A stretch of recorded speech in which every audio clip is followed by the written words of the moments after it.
This episode is best enjoyed with earphones on.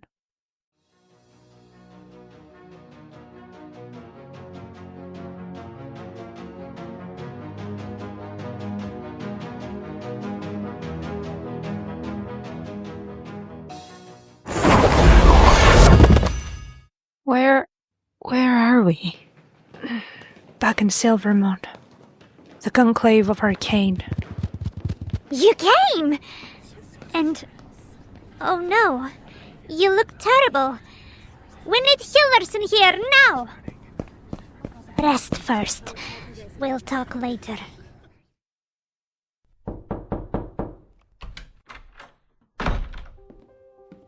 Are you okay? No, I'm not. That whistle. What was it? How did it bring us back here? Felly gave it to me before we left Silvermoon. I thought it wouldn't be of any use. I even wore it as a necklace for a while, but then I forgot I even had it. Well, I'm glad you remembered. We'll rest for a while, and then we'll keep going. No, Sionnach. The journey ends here. What do you mean?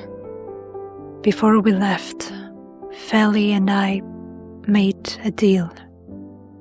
If I ever were to use the whistle, it would bring us back here. But I would have to stay. Stay? For the next few years, I can't leave. I have to study. I didn't think I'd ever use it, but I did. Why did you not tell me? Because I truly thought I never would. And now, my existence in this world has been stretched even further. And I already feel like I've been away from home for too long. Do you want me to stay with you? No. As I told you before, Sionnach, you still have pages to uncover. You need to be out there. Go to the Temple of Valor, search for the people there, help them rebuild. They need you. Kai? Yue? Huali, and many more. I'm sure May won't be happy when she hears about this. I'll go, and then I'll return to my grove. I'll search for my people, restore my circle, search for the Lady of the Plague. No more chasing ghosts of the past. I need to build something new. Good. But will you be okay? Even after everything that happened with Vox? Don't. But in the end, he came for us. Sionnach, please. Just... let it be. I don't want to talk about this. Well, make sure to send me an invitation for your graduation then. Yeah? I will. So, is this goodbye? There are no goodbyes. Only paths awaiting to cross again. Why? We were going to conquer this world together. Rule it. You promised me power. Ultimate power. And you believed yourself worthy of it. It is insolent to compare your fleeting flesh to my divinity. You were given a task, nothing more. You always demanded more than what was offered, and you never once realized you were meant to be my hands in this world. But hands have no mind, no will, without a head to guide them. And you forgot that truth.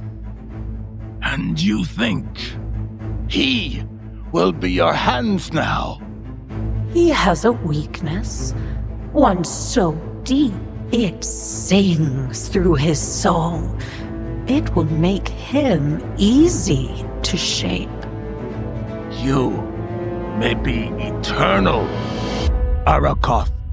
You may hold the stars in your grasp. But you'll never understand mortals. Their weakness is also their strength. End him. Come, my champion. We have much to do. Welcome to this season's final episode of the B&D podcast. We honestly can't believe we've made it here again. It's been a year full of stories, chaos, dice rolls, laughter, and hard work. But here we are, wrapping up our second season in a row, and we couldn't be prouder or more grateful. In this episode, we're slowing things down. We're taking a look back at everything that happened this season, sharing thoughts and memories. We'll also be answering some of your questions that you send us on our social media. So thank you for being part of this little recap party. So let's dive in one last time for now. Start right through, okay? What was the highlight of this season for you, Zephy? For sure, I'd say the Creed Awards nominations. For those of you who may not know, back in June, we were nominated for Best Upcoming Podcast Less Than 2 Years and for Best Lyrical Song for The Girl With No Name. The night we got the results, I couldn't sleep from the excitement. Of course, we're incredibly happy about both of our nominations, but I have to admit that the one for The Girl With No Name hit me so hard, not just because I didn't expect that, because I was trying to push the Evergreen song for this category for Val, since she is an amazing writer herself. But because that song came from such a personal place, writing those lyrics felt like keeping a healing journal, because I poured pieces of myself and some experiences and thoughts into it. So things I felt, things I've lived, it was emotional, vulnerable, hard to share, but I'm glad I did. And the song wasn't just written for the sake of it, it was made for Lovette and her story in the podcast. In our story, she performs it during a bard contest, and honestly, it's so fitting because Lovette, this fictional bard, has somehow touched people both in and out of game. And it's like she crossed the boundary between roleplay and reality. Not literally, but you know what I mean. She's just been such an inspiration to me, and in a way, this whole podcast, this song, this nomination, it all started with her, and I'll always be grateful for that. But speaking of gratefulness, we are also so grateful first to you all for suggesting our little podcast to the Creed Awards, and of course to the Creed Awards team themselves for noticing us and giving us the opportunity to be nominated alongside some truly incredible podcasts like Tumble Through, What Happened in the Malachite Wastes, Help Action Needed, Folio, and Mystic Muses D&D. We'll leave their links in the description so you can check them out yourself, so please do, they're all amazing and incredibly hardworking people. And a big shout out to the team behind the Creed Awards. You honestly have no idea how much work and love they've poured into this event over the past few months, from managing nominations to organizing everything, their care for the TTRPG community shows, in every aspect. So yeah, getting to be part of this early on our podcast journey was absolutely incredible. It doesn't matter whether we win or not, being nominated already feels like a win, and whoever takes the award, it's more than well deserved. At the end of the day, D&D is a collaborative game, and this community, it's just as collaborative and full of heart. So we are so honored to be a part of it. I think you are absolutely right for this. We are so honored for our nomination, and all I wanted to add to this is how proud I am of you, specifically, for working so hard on this project. Day and night like a dog. A black dog. Right? To record, to produce, to edit, to draw, to post and engage in film videos for TikTok, since I'm too shy to do that most of the time. I mean, when I say that you deserve this, I'm not lying. And we deserve this. But I swear, I feel like you deserve the win. Because for me, you are the winner in my heart anyway, no matter what the outcome is. I'm so proud that I've been a part of this and honored to be your co-host always until death do us part. I feel like good things are coming for our wee podcast and for you professionally, trust me when I say this, but I would like to share the highlight of this season for me because I love that we got nominated, of course, but you know how much I enjoy the little things in life just a tiny bit more. Mm-hmm. So it was such an emotional moment for me to get into the studio and record with you our song. Aww. I feel like this has become a core memory for me 100% since you know how much I struggle with trying new things and stepping out of my comfort zone, especially when it comes to singing in front of other people. So the fact you helped me and inspired me not to be scared anymore is my core memory of this season and I think this life, especially when you know how important this song was for me. Oh, it was such a great day that day. It was. Watching you singing and you were like, and I was like, louder, you got this, we don't hear you. And then you just, you had my bardic inspiration and you just started singing. I did my best. And I think on my birthday as well, which is obviously irrelevant with the podcast, but the fact that in less than 10 months, I managed to sing in front of so many other people. Mm-hmm. That was just a peak moment for me because we did the Wicked song, yes, Defying Gravity together, and it was just I feel like I've grown so much because of this podcast. I multi-class her guys into a bard, a one-level bard. It's enough. Just a half a level. Half a level. It's enough. So a question someone gave to us is, give us one word that describes season 2. Okay. I'd say emotional, for sure. Some lines were so hard to record this season. It felt a bit too real. What would you say? I'd say something similar, heartbreaking. Because there were a lot of moments that broke me. First, when I was writing them, and secondly, when I was listening to them while doing the editing, and I would send Val messages like, I'm so heartbroken. Why am I doing this to myself? I think we found the best synonyms, emotional and heartbreaking. We love that combo. Yes. But another question from one of our fans. How is Zephyros doing? Okay, I know who wrote this. Really.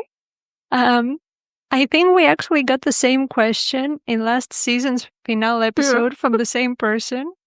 I don't even remember what I answered back then, but this time I'd say he's peacefully resting. Zephyros found his peace instead. Indeed. Yes. We're not risking going back in time again to save someone. We learned our lesson. Enough is enough. No, enough is enough. That's enough. So, who was your favorite cameo from season 2? You want to start? Okay. I think that's a hard question. Oh, yeah. Please don't expect me to choose just one because I can't. Because there are so many incredible characters who made their entrance this season, and honestly, I loved all of them. If I had to narrow it down, I'd say I'm mostly torn between the two incredibly talented men playing Far and Vox because both characters play such important roles in the story, and I absolutely love how Lucky and Marshall brought them to life. They made them sound so unique, so grounded, so real. It was amazing to edit their lines, but also MJ, I adore her as Grunda. Her voice is otherworldly, but as Arakov, I am in love. Like, if I had to become a warlock just to hear her speak again, sign me up, packed, sealed, done. So, yeah, sorry if I disappointed anyone by not picking just one person, but I just can't. They're all too good. They're all too good, and I swear I can't choose either. This is the hardest question indeed. My ethos is telling me to say Zephyros, but I will not. But my heart... My heart. I'm really biased. I'm sorry. I loved everyone. It's unfair to choose only one, but I will choose only one. Mhm. And who are you going to choose? Lucky. You broke me for a second time, man. That's so true. I couldn't believe how hard it was to find the voice for Far. We kept searching and searching to find the right person, and no one felt right. But the moment I heard Lucky's voice, when you sent me that Mhm. memo, I knew he was the one. Literally managed to encapsulate Far's essence so well. I was so impressed. So yes, I'm biased because Far meant so much to Sionnach. But I would have never expected this to be this good. So thank you so much, Lucky. You did a great job. Everyone did a great job, but you broke me. Again. Everyone. You know, I told Lucky, Far reminds me of Victor from True, Arcane. yeah. You know, he understood the assignment so It well. did. 100%, I swear. But Zephyros as well. Yes, of Young course. Zephyros. Ugh, he hurt me. Jamie Yes, hurt yeah. me so hard. Young Zephyros was the peak. It was, yeah. Thank you for that. Because let's just say that Jamie decided to go with that on his own without asking Zephy. I He didn't. just decided. I love it when this happens. Initiative. Yes, because I give them, you know, the lines. I tell them some things that I have in my mind. And when someone comes and adds something extra, something unique, that's fascinating. The way that he changed his voice from who he is now to who he was back then, it was incredible. Heartbreaking. Emotional. The least. The next question is, which was your favorite episode story-wise this season? I'll become Val in this episode. I don't think I have a specific episode I'd call my favorite, but I definitely have a favorite arc, and that's the Crossroads arc from beginning to end. I absolutely loved it. It was such a joy to write, to edit, to listen to, and it was so much fun finally getting to bring Far into the scene. And fun fact, Far is actually a real character. A friend of mine played him years ago in a campaign we never got to finish. So he didn't really get the chance to fully flesh him out. So when I decided to include Far in the story, I reached out and asked my friend to send me anything he could remember about his backstory. But it had been so long, he honestly didn't remember much. So I started brainstorming, offering ideas, building some context, because I didn't want to use a character that wasn't mine without making sure he was okay with it. And after all, it's still his creation. So thankfully, he was super into it. He loved where Far was going and was genuinely excited about the development. So we moved forward, and honestly, I love Far's arc. He's so messy, but for good reasons. And I especially loved exploring his relationship with Sionnach throughout those episodes. And I think they finally found closure. It was bittersweet, yeah, but still deeply satisfying. So I'll always hold that arc close to my heart. I love the Crossroads arc so much. I know. So many twists and turns, so much passion and heartbreak. Your writing was a masterpiece in this one. Oh, thank you. And for once, you broke our hearts willingly. We needed this for closure. But for me, I'm gonna become Zephy and say that there's only one episode. Season 2, episode 8. Oh, okay. Will always hold a special place in my heart. It was the hardest episode to record, and it was almost all in one take, I swear. Reliving what Sionnach went through and narrating her story to Lovette was so hard for me, personally. It felt like I actually went back in time for a second. And the fact that you sang Evergreen for me as a birthday gift, and you decided to combine that with Lovette coming up with a song after hearing Sionnach's story in our story. You're killing me today. Oh, it was such a great episode, to be fair. I don't know. And I love the music from Evergreen too. So I love it when it comes to Sionnach and the Evergreen plays in the background. Yes. For a scene. It's so heartbreaking. And of course, the music from Evergreen and The Girl with No Name come from the talented musician and composer Alexander Nakarada. Thank you so much. Thank you. Thank you For inspiring us. He's amazing. I can't find the words for this person. But he creates such incredible music pieces, and yeah, we are so grateful to him for allowing us to use the music for our creative purposes. And also, he has a Patreon in which we are members for more than a year, and we support him so much. We try to support the artists. We believe there are many artists who we want to support. We hope we can support more of them in the future. But yeah, thank you so much. It goes both ways. We just like to give because we receive so much love back. So it's so important to be able to support small businesses and artists that are trying to start. Because obviously we're such a small podcast as well. So it's good to support others first, because you will definitely get your karma in a good way. Exactly. Well, another related question to that, is Far coming back for season 3? I think I can safely say at this point, no. Because Far's journey has come to an end. We won't see him again in the way we saw him during season 2. His story found its closure. He had his moment. It mattered. And sometimes that's more than enough. Whatever the boss said. Even if it hurts. Well, yes. Next, how does Lovette feel after all that happened with Vox and Malachite? Oh, she definitely feels betrayed and disappointed. But more than anything, she's angry mostly at herself because she let her guard down for trusting someone whose goal was to manipulate her, even if that changed later, and also for letting herself be pulled away from the one thing that mattered most, which is going home. And now she's gotten something incredibly hard because back in her own world, the Double Reach, she had a life, her mother, her home, her friends, her lover, her connections, her reputation, everything. But the longer she stays here in this strange new world, the more she's building something real, something she never expected, like Sionnach, someone who by now she's known just as long as she once knew Drake, Maldir, Exceed. That's what's breaking her. She feels like she's living as two people in the same body, and if she leaves Sionnach behind, along with the memories, the connections, all of it. But every second she stays is another second away from her true home, her real life, and that guilt is eating her alive.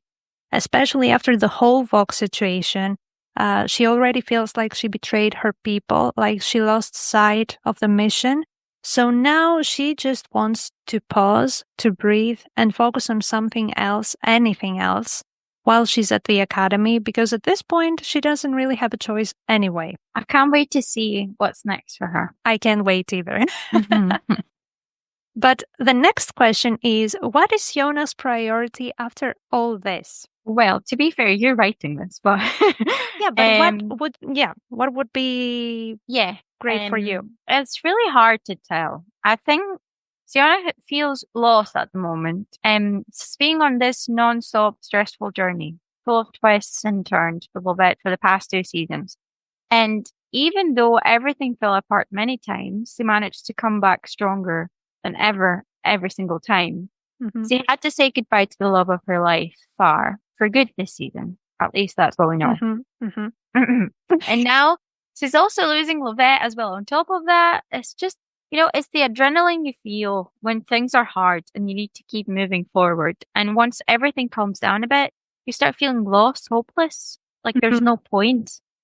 I think post-traumatic stress causes that to you. You feel like you need to keep doing something, otherwise you feel strange. It doesn't feel real to you that you can take a breath like normal people do.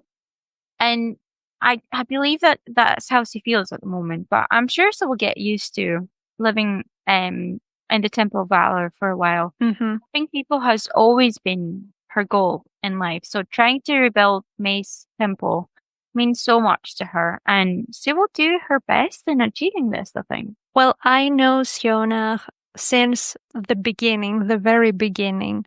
And, I thought writing the last episode, I thought this was going to happen for her. She would want to go and help the monks now that they're in distress, because not only she cares anyway, but also they're friends now.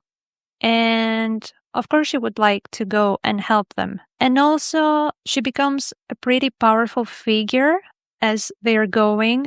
And she has this guilt inside of her about her grove. And I think that now she has determination to go back and face her demons. Yeah, and I think she really wants to find a way to bring May back. Yeah, so that's the first step for that. But she's also really, really sad that she has to say goodbye to Lovette at the moment. I don't know how she's going to take it. We'll see. Mm-hmm. Next question. Is this the end of Lovette and Sionnach's journey? I'm retiring. That's it. Okay, guys, bye. That's it for Lovette. No, I think it's what Lovette said in the episode. There are no goodbyes, only paths awaiting to cross again. I leave it just there. Again, whatever the boss just said. Farewell is better than goodbye. Exactly. Okay, next question. What? Gonna miss you all again on my morning commute. When are you back? Time really flies when you're having a good time, right? But we've reached that moment where we do need some time off screen to enjoy the summer, recharge, and take a breath. We don't have a specific return date just yet, but you can expect us to be back around fall. So stay tuned because more misadventures are definitely coming your way. We cannot wait to be back. Don't you forget about us, please, because we will be coming back stronger than a 90s trend. Oh, yes.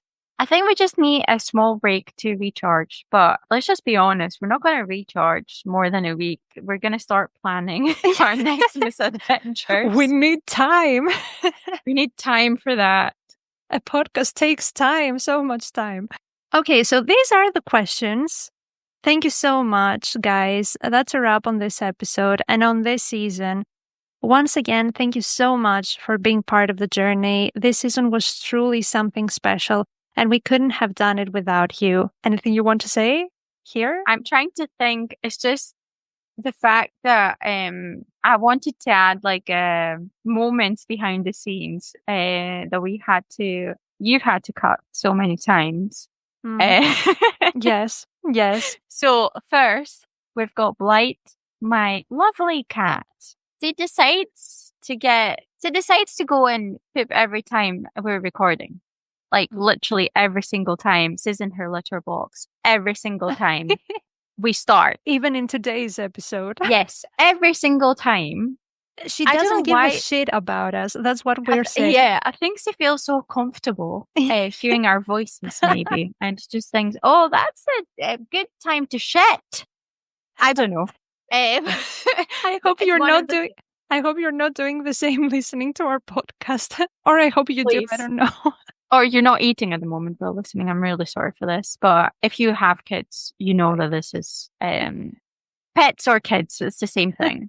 But yeah, I also wanted to say that all these times when we started season 2, that we decided, we're going to record this day.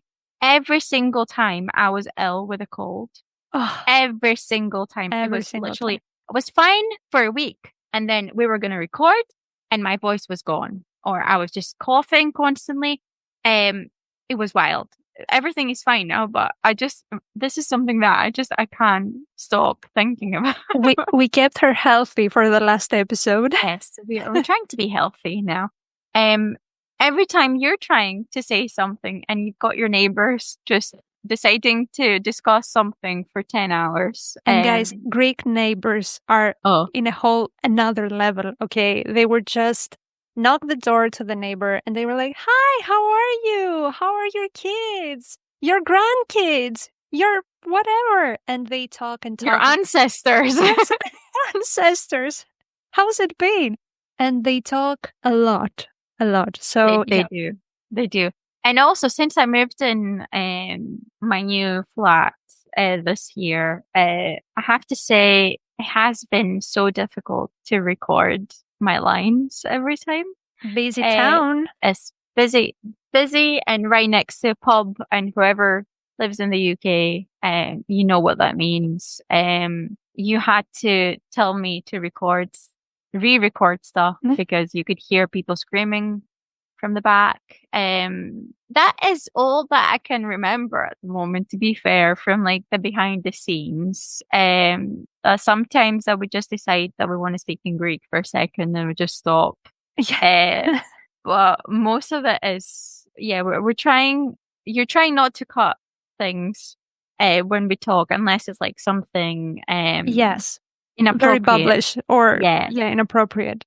But yeah, that's do you have anything that you can remember to add? I don't know. Maybe sometimes I would say Greek words randomly because I would carry it out from the conversation. And I was like, oh, yohi. Oh, no. But yeah, it's, you know what? I love this kind of conversations with you. I love these sessions. They're so much fun. Even when we are, we have issues in real life and we are sad for reasons or not feeling it or a little under the weather, we always manage to make each other smile and laugh. And in the end of the session, we're just so chill, both of us. Definitely, because this is like our date night. Yes. Basically. It's like our brunch date, not night, because I don't go out anymore. But we're too old for this now. So it's our brunch. We do it early in the morning because it's quiet and everyone is asleep. Quiet. If you accept this whole other things, neighbors, cats, whatever. Yeah, definitely. So cheers to more stories, guys, more laughs and more natural ones and 20s in the future. A huge thank you to all the incredible people who made the season possible, our amazing voice actors, artists, musicians, every single person who lent their talent and heart to bring this world to life. We see you and we are so grateful. We hope you're enjoying your summer by now, resting, adventuring. Stay in touch with us on social media. We'll be posting updates, behind the scenes beats, and maybe a few surprises while we're away. And until next season, do you want to say it together? Yes. 3, 2, 1. May all your loves. Okay, you know what? I'll say it, and then you'll say it, and then I'll edit it. Okay. Okay. Production. May all your roles be a natural 20. Bye. Yay! Bye.